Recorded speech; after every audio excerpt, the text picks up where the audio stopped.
Do not put this in the video.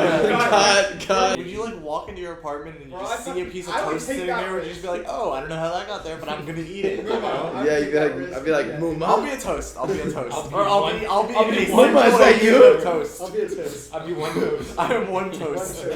Hello, it is I, toast. You can just build stuff. You'd be like, yeah, give me that.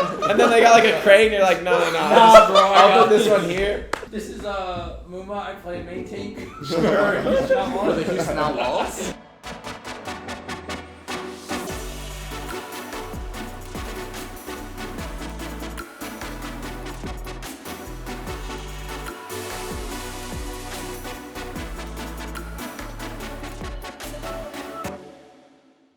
Like when I'm sitting down at scrims and I look to my left and I see Linkser playing really hard in a scrim, and I look to my right and Clockwork's like grinding DM, and then I turn around and Spree is spectating the scrim, like writing stuff down. It seems like everyone just always has like 110% focus on the game, and it's just like we're all at our own computers, and even though we're not all playing the same scrim, it's just like all combining into just this one powerful form that is the Houston Outlaws.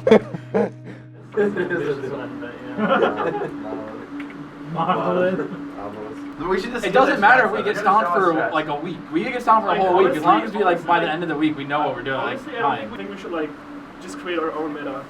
I mean, I agree, but like it's always going to be a process. Like over time, you know, like you take the strat that beats you, and then someone else beats your strat, and you take their strat. On the one hand, Junkrat was super good with Mercy. But Mercy also reduced the impact of Junkrat because, like, you get a random pick and she reses. Yeah. She heals so much too. Well, going into stage 2, it'll be definitely different because new meta, everything like that. It's going to be interesting to see what happens moving forward. But if I find myself with a lot of playing time, I know I'm going to have to step up and be an in-game leader as well as a vocal leader outside of stuff. Generally, during stage 1, I was always vocal with how we were playing, trying to keep us motivated and utilizing our time properly. But in stage 2, I'm going to have to transition into that, doing that in-game as well, because I used to do that for my previous teams, but I took a step back when I wasn't playing. So trying to regain that back and make sure that I can be that type of person that I know I can, it's going to take a little bit of work and a little bit of help from my team, but we can manage. So basically, I think the plan is whenever Zarya is needed, is like a perma pick, it's gonna be me playing Zarya over Komet. But right now, this meta is still really favorable to the D.Va. Playing D.Va is still like really meta. Dive comp is really strong still. There's a real high chance I'm probably gonna play on King's Row only because we're trying to figure out if Zarya is actually like really good on this particular map. Otherwise, I'm not gonna be playing a lot. Yeah, exactly. This is important though, we should call this something. Or Hanzo sees it, but he can't like go for it. And we call traces on the coin, just one shot him. That's good. You know? Yeah, it can actually be useful. Yeah. Alright, this is bridge. Yeah, this is a good bridge. This is a good bridge. This, I agree, because like right under this thing is important. Yeah. Well, wait, so top left, maybe it could be platform. Yeah, and I think you are the best in the... But there's some maps.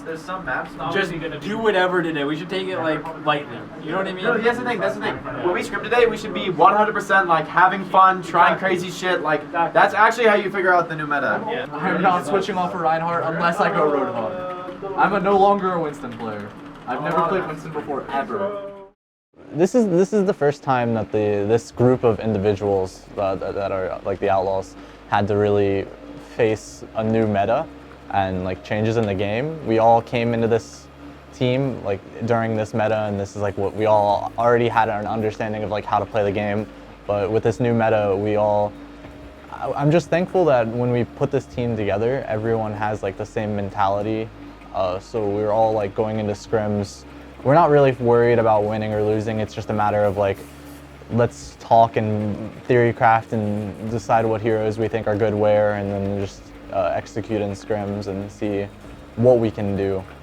For me, and I don't know if the team feels the same way, but I think it's like a little bit of a question mark if we're gonna... Like, I think if we put in the same work as we did in stage 1, we should be like at least top 4. But we have to work hard because readapting to a new meta is never easy. It's basically relearning the game from zero. So other teams are going to have, in a way, like are going to be in the same position as we are because they're starting over again as well. But we should just like keep the same mentality as we had at stage 1 and keep working hard, keep supporting each other as much as we can, reviewing VODs, working hard every day, and we're going to be at least in top 4 again if we don't slack. Coolmat's addicted, dude. Look at him. Mate, that's a golden Mario Fox. Dude, he's been molded by the mines. He was all playing eco. No, I literally just spawned. Okay, man. Oh, I have skill points. Yeah. How many do you have? 9.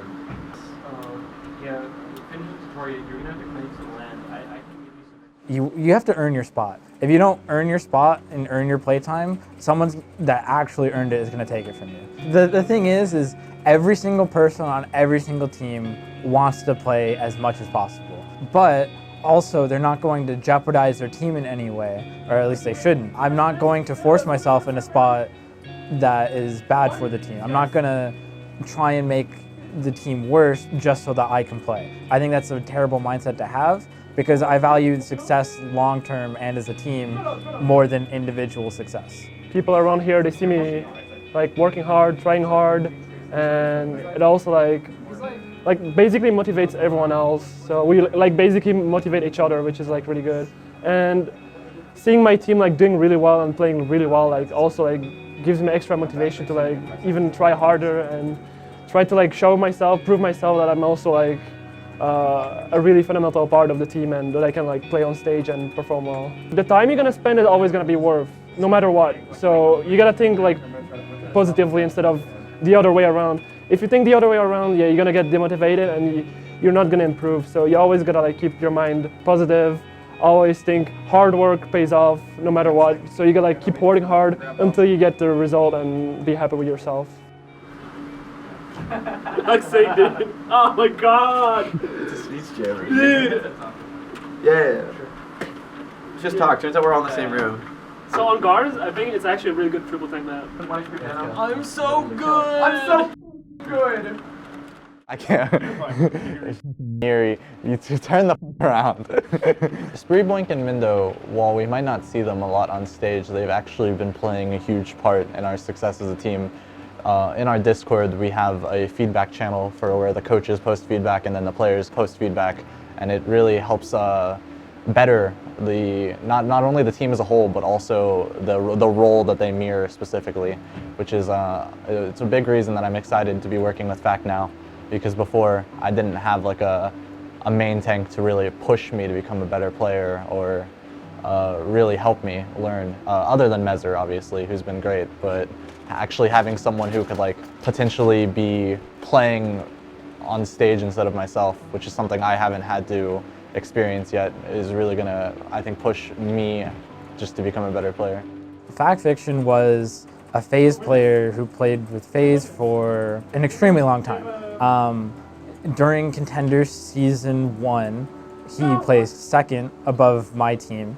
Generally, FaZe was a good team, and during the Overwatch League signing period, I think they were trying to sell their whole team somewhere, and that didn't end up happening. And unfortunately for him, Fact ended up falling through and not being signed on any team.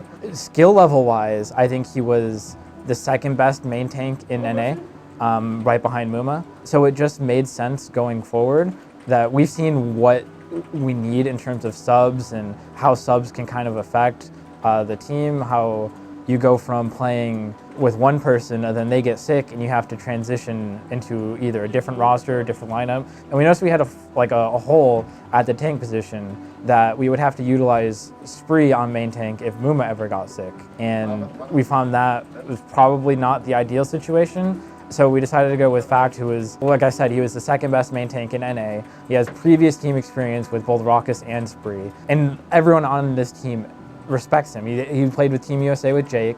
So it's just a natural fit in terms of a ton of our players and in terms of skill level to pick him up as backup. For me personally, like Fact is he's really good. He's a really good tank player. He's probably one of the best Western tank player next to Muma. I mean, the thing that I really like about Fact Fiction is he's calling a lot, and his style is more supportive than making plays. He'll like more take damage for the team instead of like going for frags. And especially on Reinhardt, it's for me, I think it's more efficient than Muma's playstyle on Reinhardt, because Fact will make sure that, for example, the Zarya is going to stay alive, and he's going to make the maximum space he can do on Reinhardt in order to keep the Zarya alive, which is like, I think what's needed for the Zarya Rein composition.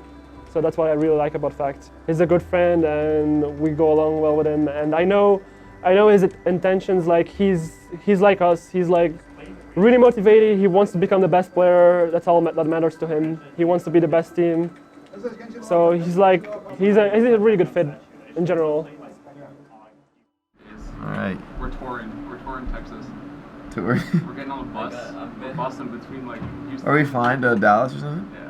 Yeah, that'll be fun. It will be fun, but it's gonna be. What's up? Like, the Chinese forms Hold on, I can't hear you. I mean, there's Flames talking. I can tell him to shut up. Hi ZP. We haven't played with him yet, actually, because he's not here. We're actually gonna play today with him because Muma is sick, so we're gonna play on live.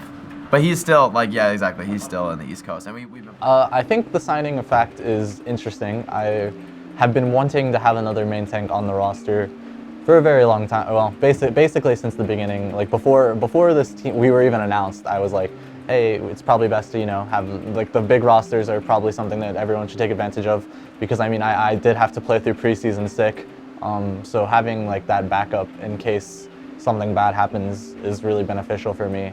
And then also, just like I said, to be able to push me to become a better player, because like I'm sure both Fact and I are going to want what's best for the team, but I'm sure we're both also want to start. So just being able to have that friendly competition amongst the team, like me and him pushing each other to become better and helping each other learn, is really going to, I think, make a team that's like already had like good tanks in the past. I think it's just going to elevate it to another level.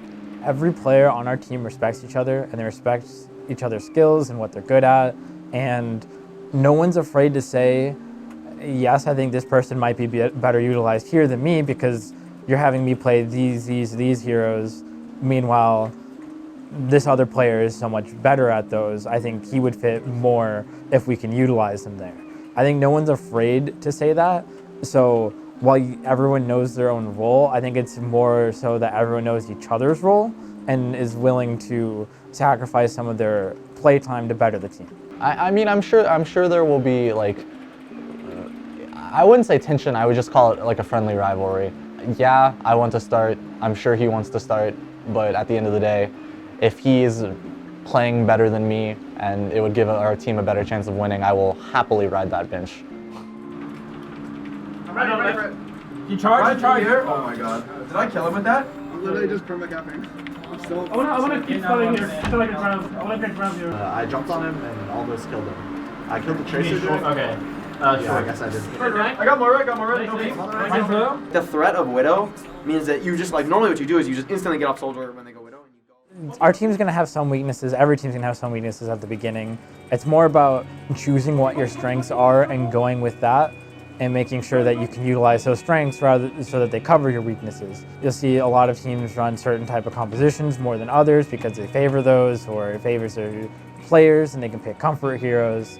We'll have to see exactly what we feel our strengths are moving forward and how we continue to go forward, but I don't see us having too many big weaknesses. I think maybe we'll avoid some comps or some heroes, but I think overall we can play a bunch of things that we're comfortable with.